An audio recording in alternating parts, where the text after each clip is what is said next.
औरत बोलती जरूर है कि 2 रोटी खा लूंगी, 2 साड़ी दिला देना, मुझे तो कुछ नहीं चाहिए। फिर बाद में उसके रूप निकल के आते हैं, बाद में ये जेवर चाहिए, वो गहना चाहिए। वो मर्दा मर जाएगा कि क्या करूं क्या करूं। फिर वो गलत गलत रास्ते अपनाएगा, फिर वो दफ्तरों के अंदर करप्शन करेगा, फिर वो गड़बड़ करेगा।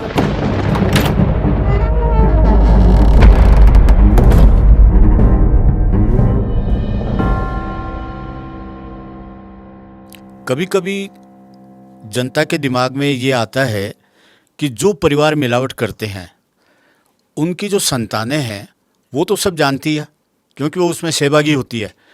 कहीं ना कहीं जब कोई दूसरी मिलावट की चीज़ से उनके घर का कोई आदमी मर जाता है, जैसे कोई गलत मेडिसिन हो गई, गलत खाने से हो गया, तो क्या कभी उस घर में ये विचार नहीं आता कि ये मिलावट छोड़ देनी चाहिए? देखो, संतों के तो असर होता है, और जो अपने जीवन को इसी तरह से जीते आए हैं बचपन से, उनके तो कोई असर होगा नहीं। और संतों के असर क्या होगा, उनको तो पता ही होता है कि ये गड़बड़ चीज़ है। मैंने कहा ना, घूम फिर के बूमरैंग होता है ना, वो यूँ फेंकें और वो वापस अपनी तरफ आ जाए। तो ये मिलावट का खेल घूम फिर के अपने पास ही आता है। मैंने आपको पहले ही बता दिया कि चाहे वो दूध वाले का बच्चा हो, चाहे वो सब्जी वाले का बच्चा हो, फल वाले का हो, स्कूल वाले का हो, टीचर का हो, अस्पताल वाले का हो, बिजनेसमैन का हो, किसी का भी हो, एक दूसरे से रिलेट कर रहे हैं। समाज बनता इन लोगों से मिलकर ही है।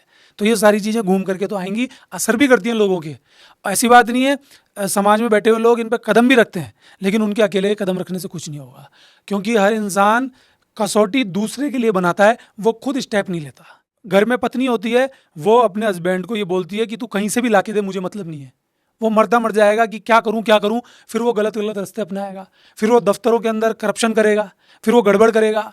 अक्सर हम बोल देते हैं समाज में कि महिला तो बहुत ही बड़ी चीज़ है, नारी के तो पैरों के नीचे जन्नत है, महिला का दर्जा तो इतना बड़ा है। क्या महिला नहीं देख रही है अपने हस्बैंड को कि वो कमाई कहाँ से लेके आ रहा है? महिला भी खुश हो रही है, मजे कर रही है कि तू तो लाके दे। और मजे तब और बढ़ जाते हैं जब वो उसी कमाई से उसके गहने बनवा दे, तब तो खुश हो जाएगी, वाह मजा आ गया मजा आ गया। उसी करप्शन के पैसे, उसी मिलावट के पैसे से उसका बच्चा पल रहा है, बड़ा हो रहा है। ऐसे लोग मर जाएं तो कोई दिक्कत नहीं है, लेकिन गड़बड़ चीज नहीं खानी, ये उनमें धारणा होनी चाहिए कि हम मर जाएं कोई दिक्कत नहीं है, लेकिन ऐसी चीज हमको नहीं खानी। भाई, आपका बिलीव अगर इस प्रकृति के सत्य पे है, मैं इस प्रकृति का सत्य बोलता हूं, आप उसी चीज को कोई परमात्मा या कोई चमत्कारिक शक्ति, ईश्वर, कुछ भी बोलते होंगे। आपकी जो मिलावट है वो पूजा पाठ, इबादत, प्रेयर सब में है, मिलावट वहां पे भी तो हो रही है ना। फिर आपकी, आप जनता को दिखा रहे हैं, कोई पूजा पाठ नहीं कर रहा, नमाज नहीं कर रहा, प्रेयर नहीं कर रहा, और लट लेके उसको मार रहे हैं, क्यों नहीं कर रहा?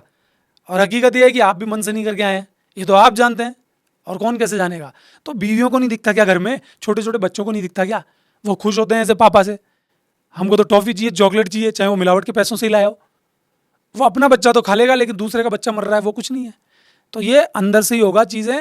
नर नारी को मिलकर इस पे काम करना पड़ेगा। औरत बोलती जरूर है कि 2 रोटी खा लूंगी, 2 साड़ी दिला देना, मुझे तो कुछ नहीं चाहिए। फिर बाद में उसके रूप निकल के आते हैं, बाद में ये जेवर चाहिए, वो गहना चाहिए। 2 भाई 3 भाई आराम से रह रहे हैं जिंदगी में, और अचानक ही उनमें फूट डल गई। आदमी को ही समझ में नहीं आता। आदमी को लगता है यार ये नाटक आया कहाँ से आखिर, मैं तो बड़ी मस्ती से चल रहा था।